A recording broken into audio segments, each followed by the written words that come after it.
Every time you pay to use a public restroom, you're funding a centuries-old infrastructure crisis that cities still haven't solved. The economics of public toilets seem simple on the surface. Someone builds a facility, people pay a small fee, maintenance happens, but beneath that straightforward transaction lies a profound tension. Toilets are simultaneously a public health necessity and a money-losing business. Most cities operate them at a deficit. Some have abandoned them entirely. To understand why, we need to look at how this industry actually works and how it got here. The modern public toilet emerged during the late 1800s when urban centers faced a sanitation crisis. London, Paris, and New York were drowning in human waste. Cities built public conveniences, ornate, often underground structures, as a civic solution. They charged a penny or two to use them. The revenue was supposed to cover cleaning and maintenance. It rarely did. The core problem hasn't changed in 150 years. The cost of labor far exceeds what people will pay. A single attendant earning minimum wage can drain a facility's entire revenue in weeks. Add plumbing repairs, water, utilities, and sanitation chemicals, and most public toilets operate at a loss of thousands of dollars annually per location.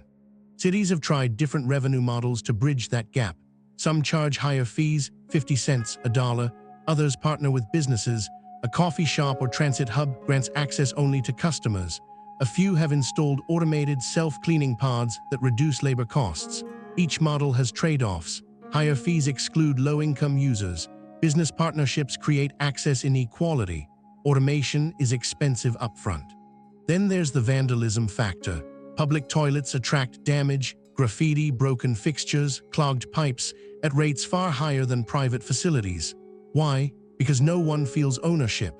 Users don't pay enough to feel invested, and the public nature means anyone can access it without accountability. Repair costs spike, revenue doesn't.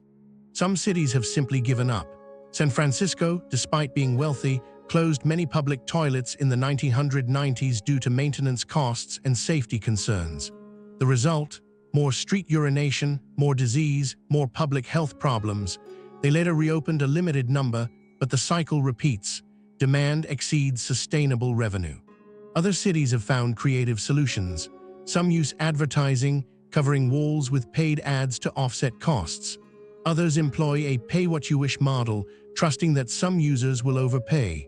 A few have built toilets into libraries, transit stations, or parks where foot traffic justifies the expense across multiple uses. Interestingly, wealthy nations approach this differently than developing ones. In parts of Europe, public toilets are funded through general taxation, no fee at the point of use. Citizens see it as infrastructure, like roads. In the US and UK, the expectation that toilets should be self-funding has persisted, creating chronic underfunding. The pandemic changed some dynamics. With reduced foot traffic, many public toilets became even less viable economically. Some cities invested in them as part of public health infrastructure. Others cut them further. The pandemic revealed that public toilets aren't luxury amenities, they are basic health infrastructure.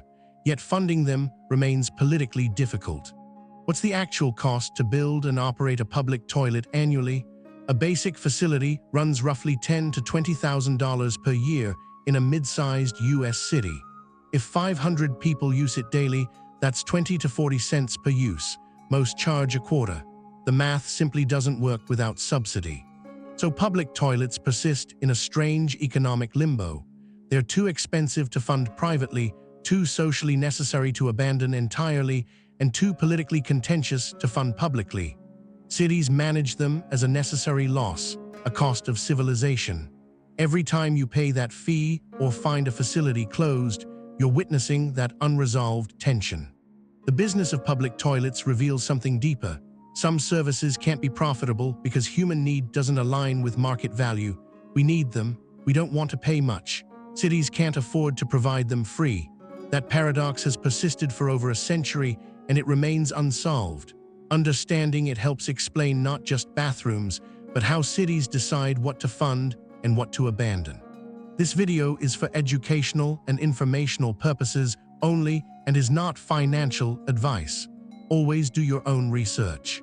Subscribe for weekly deep dives into the hidden economics of everyday infrastructure, the systems that shape our world but remain invisible until you look.